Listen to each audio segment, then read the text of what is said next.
Katika kipindi kilichopita nilichambua kwa undani kuhusu majini, kwamba tunapokwenda katika Biblia, katika Agano la Kale, je, Agano la Kale linazungumzia majini katika taswira gani? Kwa sababu tunaona kwamba katika Uislamu majini yanazungumziwa katika taswira ambayo ni tofauti kidogo, kwamba majini hawa wanaishi kama tunavyoishi sisi wanadamu, wanaoa na kuolewa na kuzaa na kufa.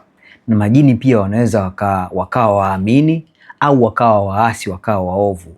Na majini hawa wanahukumiwa kama tunavyohukumiwa sisi wanadamu, kwamba iko siku nao pia watahukumiwa siku ya mwisho, wako watakwenda motoni na watakwenda peponi kama vile wanadamu. Sasa dhana hii tumeithibitisha katika maagano yote mawili, kwamba katika Agano la Kale na katika Agano Jipya hakuna sehemu hata moja ambayo inazungumzia majini katika taswira hii, na kwamba katika maagano yote mawili tunaposoma kwa usahihi kabisa tunatambua kwamba Biblia inatambua majini, japo katika lugha tofauti, kwamba hawa ni mapepo wabaya, malaika waovu, na hivi ni viumbe vya nguvu za giza ambavyo havina nia njema na mwanadamu.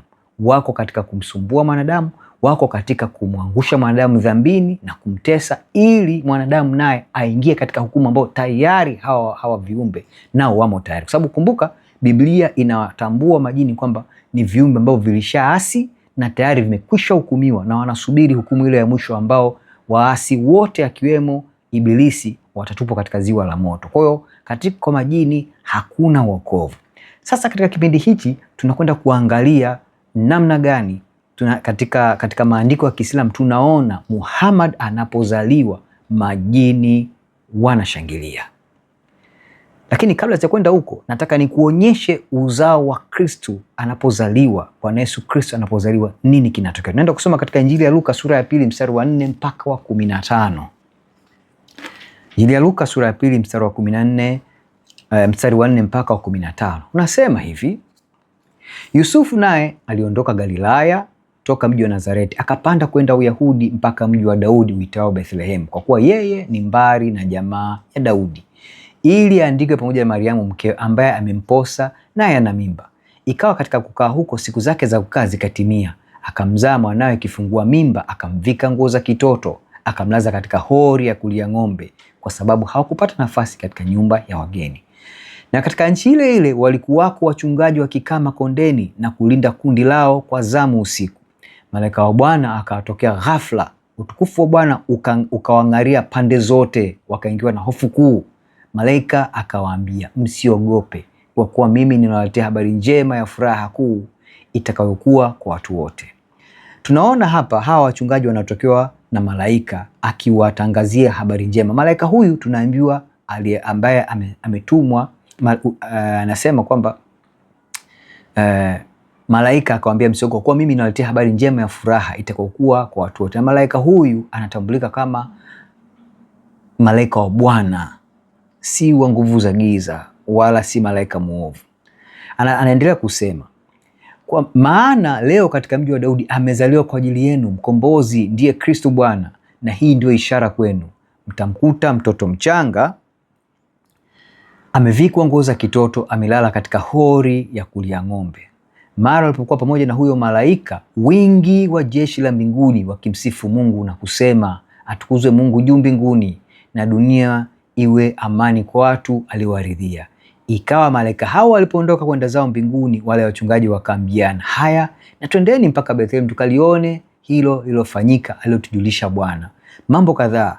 Huyu malaika kwanza anapotokea mwenyewe anajitambulisha kwamba anatambulishwa kama ni malaika kutoka mbinguni, na kadhalika wanapotokea ile jeshi kubwa la mbinguni wanatambulika kama ni malaika, na wanamsifu Mungu, atukuzwe Mungu juu mbinguni. Na mwishoni anasema walipoondoka kwenda zao mbinguni, hakuondoka kwenda sehemu nyingine. Kwa hawa malaika ni malaika wema ambao wanakuja kumtukuza Mungu na kuwapasha habari wachungaji kwamba amezaliwa Kristo Bwana Mwokozi. Maana yangu ni nini? Bwana Yesu anapozaliwa, malaika kutoka mbinguni wanakuja kupasha habari wanadamu ambao walikuwa hawa wachungaji walikuwa wakilinda kondoo zao na wanyama wao usiku huo. Sasa tunaenda kusoma ni vyanzo kadhaa ambavyo vya Kiislamu vyote hivi vinavyosema kwamba alipozaliwa Muhammad majini walishangilia, sio malaika, majini. Na katika kipindi chilipita kama nilichosema ni kwamba majini hawa tumethibitisha kutoka katika maandiko yaliyotangulia kabla ya Qur'an, kabla ya huyu mtu anaitwa Muhammad, kwamba majini ni viumbe vya nguvu za giza. Majini ni malaika waovu na ni pepo wabaya. Ndivyo maandiko ya kabla ya kuja ujio wa Muhammad yanavyosema hivyo. Na tunapoenda katika vyanzo hivi vinatuambia kwamba Muhammad anapozaliwa majini ndio wanaoshangilia. Tunaenda kuona vyanzo kadhaa. Kwa mfano, rekodi hizi zinarekodiwa katika watu kadhaa. Kwa mfano, mmojawapo watu hawa anafahamika, mmojawapo mwanazuoni wa karne ya 11 anajulikana kama Abu Nuaim al-Isfahani.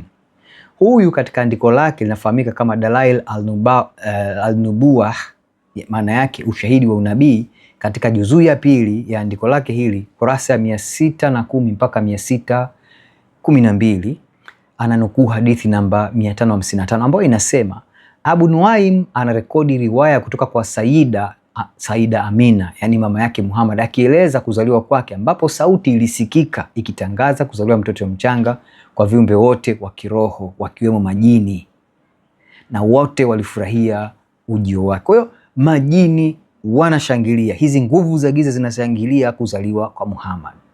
Si huyo tu, mwanazuoni mwingine wa Kiislamu katika karne ya 10 afahamikae kama Ibn Abi al-Dunya, katika andiko lake ambalo linafahamika kama Hawatifi al-Jin, yani sauti za majini.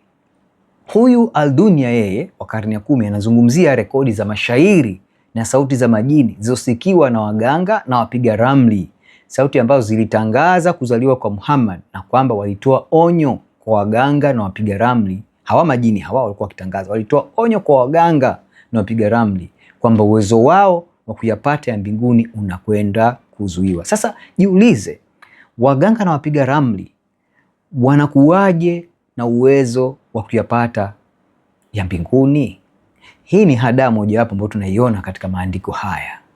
Si hilo tu, mwanazuoni mwingine wa Kiislamu anafahamika kama, huyu ni maarufu sana pia, Jalal al-Din al-Suyuti. Huyu ni wa karne ya 16. Kuna andiko lake linafahamika kama Al-Khasais al-Kubra, yani sifa kuu za kipekee. Juzuu yake ya kwanza katika andiko lake kurasa 82 anazungumzia. Sasa katika hii andiko la Al-Khasais al-Kubra la al-Suyuti, yeye al-Suyuti anakusanya riwaya mbalimbali, yani hadithi zinazoelezea sherehe zilizojitokeza kwa majini usiku wa kuzaliwa Muhammad. Si huyo tu, wanazuoni wengine wawili, mmoja anafahamika kama Al-Kastalani, huyu ni wa karne ya 16, na Al-Zakawi, huyu wa karne ya 18. Wote hawa, huyu Al-Kastalani andiko lake linafahamika kama Al-Mawahib al-Ladunya bin al-Minah al-Muhammadiyya, juzuu ya kwanza kuanzia kurasa ya 124 mpaka 126. Na huyu Al-Zakawi, huyu wa karne ya 18, katika andiko lake linafahamika kama Sharh al-Mawahib al-Ladunya. Wote hawa wanaandika kuhusu matukio ya kimiujiza yanayohusikana na majini kutangaza ujio wa Muhammad kwa makabila ya Kiarabu na wapiga ramli. Hatujaishia hapo. Mwanazuoni mwingine mkubwa anayefahamika kama Ibn Kathir, huyu ni mwanazuoni mmojawapo mkubwa kabisa anaheshimika katika ulimwengu wa Uislamu. Huyu ni wa karne ya 14. Katika andiko lake maarufu, mkusanyo mkubwa wa maandiko, unafahamika kama Al-Bidaya wa Nihaya, yani mwanzo na mwisho. Katika andiko hili, katika mkusanyo huu, kuna andiko linafahamika kama Al-Sira al-Nabawiyya. Katika juzuu ya pili ya Sira al-Nabawiyya, katika kipengele kinachoitwa kama Bab Maulid Rasulullah, yani kuzaliwa kwa mjumbe Muhammad, Ibn Kathir katika andiko hili anaelezea visa kadhaa vinavyorekodiwa kuhusu majini kusikiwa wakitangaza ujio wa Muhammad sehemu mbalimbali katika bara la Arabu. Pia anafanya tathmini ya isnadi ya hadithi zinazoelezea visa hivyo. Ndugu yangu Muislamu, unaangalia video hii na wewe Mkristo, tunachojaribu kuonyesha hapa ni kwamba Muhammad hakika si nabii wa Mungu, na ndio maana ujio wake unashangiliwa na majini ambao ni viumbe waovu, ni viumbe vya nguvu za giza. Hili ulifahamu, na ulielewe. Ni wakati sasa wa kutafuta mwanga. Njoo kwa Yesu. Anasema mimi ni nuru ya ulimwengu. Mtu akinifuata hataona giza kamwe. Ndugu yangu Muislamu, Mungu akubariki na akufungue macho sasa, akutoe katika giza la huyu nabii wa uongo Muhammad, ambaye ujio wake ulishangiliwa na viumbe vya nguvu za giza vinafahamika kama majini. Mungu akusaidie sana.